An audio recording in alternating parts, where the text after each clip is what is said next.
The Tale of Mrs Tiggywinkle by Beatrix Potter. Once upon a time, there was a little girl called Lucy who lived at a farm called Littletown. She was a good little girl, only she was always losing her pocket handkerchiefs. One day, little Lucy came into the farmyard crying. Oh, she did cry so. I've lost my pocket handkin, 3 handkins and a penny.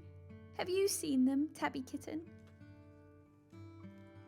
The kitten went on washing her white paws, so Lucy asked a speckled hen, Sally Hennypenny, have you found 3 little pocket handkins?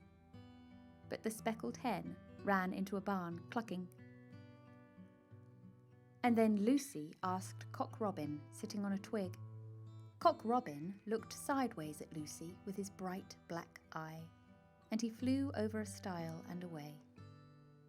Lucy climbed upon the stile and looked up at the hill behind Littletown, a hill that goes up, up into the clouds as though it had no top. And a great way up the hillside, she thought she saw some white things spread upon the grass.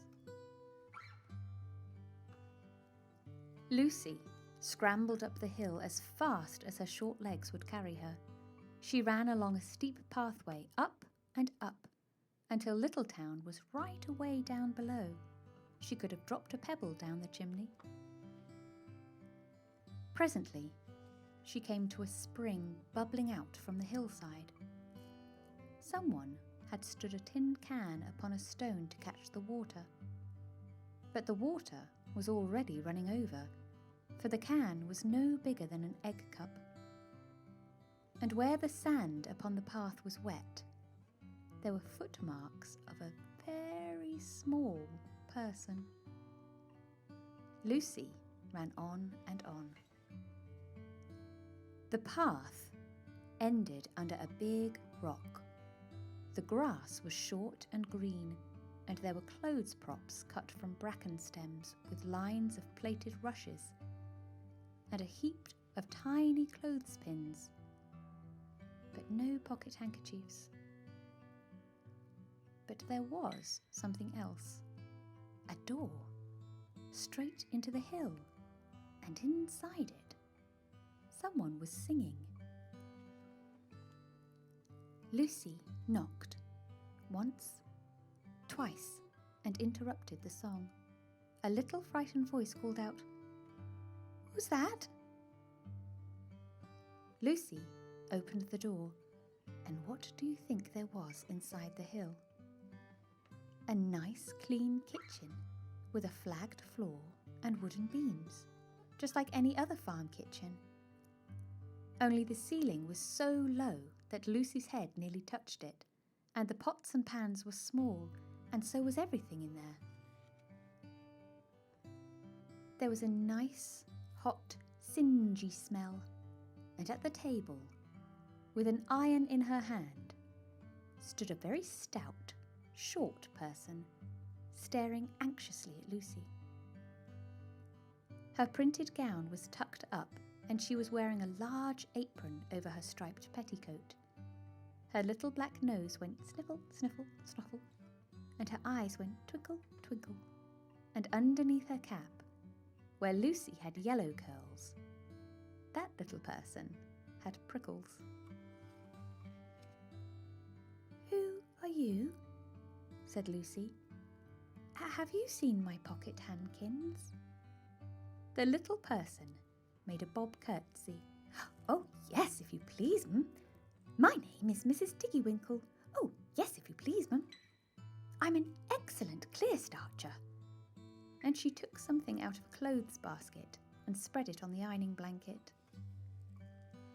"What's that thing?" said Lucy. "That's not my pocket handkin." "Oh, no, if you please, m'm. That's a little scarlet waistcoat belonging to Cock Robin." And she ironed it and folded it and put it on one side. Then She took something else off a clothes horse. "That isn't my pinny," said Lucy. "Oh, no, if you please, mum. That's a damask tablecloth belonging to Jenny Wren. Look how it's stained with currant wine. It's very bad to wash," said Mrs Tiggywinkle. Mrs Tiggywinkle's nose went sniffle, sniffle, snuffle, and her eyes went twinkle, twinkle, and she fetched another hot iron from the fire. "There's one of my pocket handkins," cried Lucy, "and there's my pinny." Mrs Tiggywinkle ironed it and goffered it and shook out the frills. "Oh, that is lovely," said Lucy. "And what are those long yellow things with fingers like gloves?" "Oh, that's a pair of stockings belonging to Sally Hennypenny. Look how she's worn the heels out with scratching in the yard. She'll very soon go barefoot," said Mrs Tiggywinkle. "Why, there's another handkersniff. But it isn't mine, it's red." "Oh, no, if you please, mum. That one belongs to old Mrs Rabbit, and it did so smell of onions. I've had to wash it separately. I can't get out the smell." "There's another one of mine," said Lucy. "What are those funny little white things?" "That's a pair of mittens belonging to Tabby Kitten. I only have to iron them, she washes them herself." "There's my last pocket handkin," said Lucy. "And what are you dipping into the basin of starch?" "They're little dicky shirt fronts belonging to Tom Mouse. Most terrible particular," said Mrs Tiggywinkle. "Now, I've finished my ironing and going to air some clothes." "What are these dear soft fluffy things?" said Lucy. "Oh, those are woolly coats belonging to the little lambs at Skelgill." "Will their jackets take off?" asked Lucy. "Oh, yes, if you please, mum.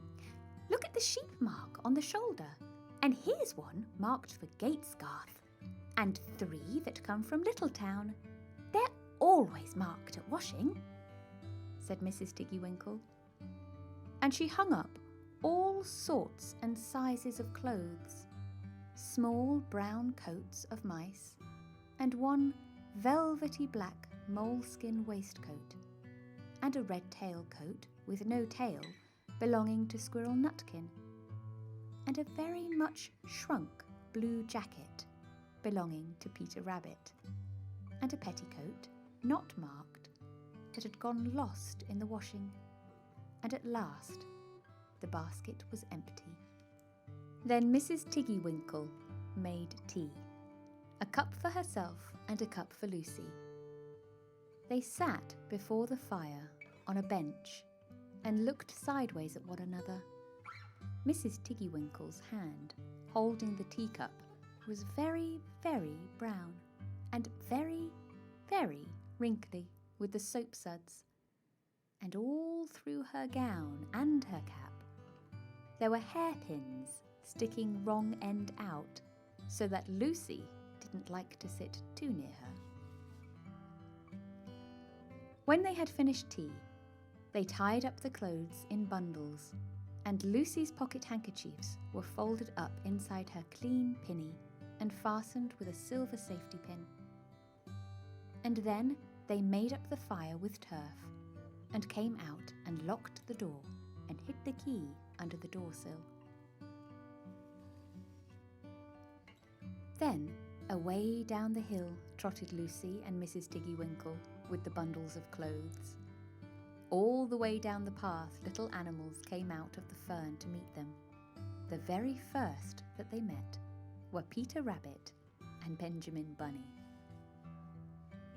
And she gave them their nice clean clothes, and all the little animals and birds were so very much obliged to dear Mrs Tiggywinkle. So that at the bottom of the hill, when they came to the stile, there was nothing left to carry except Lucy's one little bundle.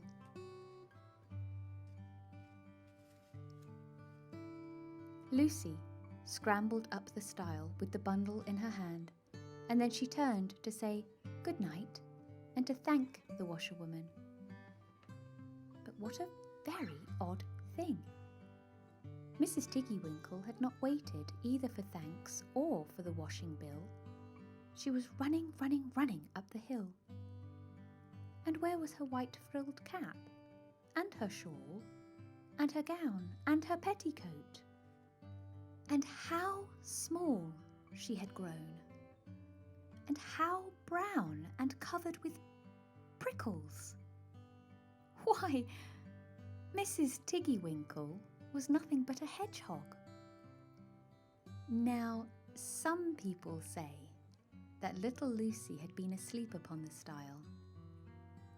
But then how could she have found 3 clean pocket handkins and a pinny pinned with a silver safety pin? And besides, I have seen that door into the back of the hill called Cat Bells. And besides, I am very well acquainted with dear Mrs Tiggywinkle.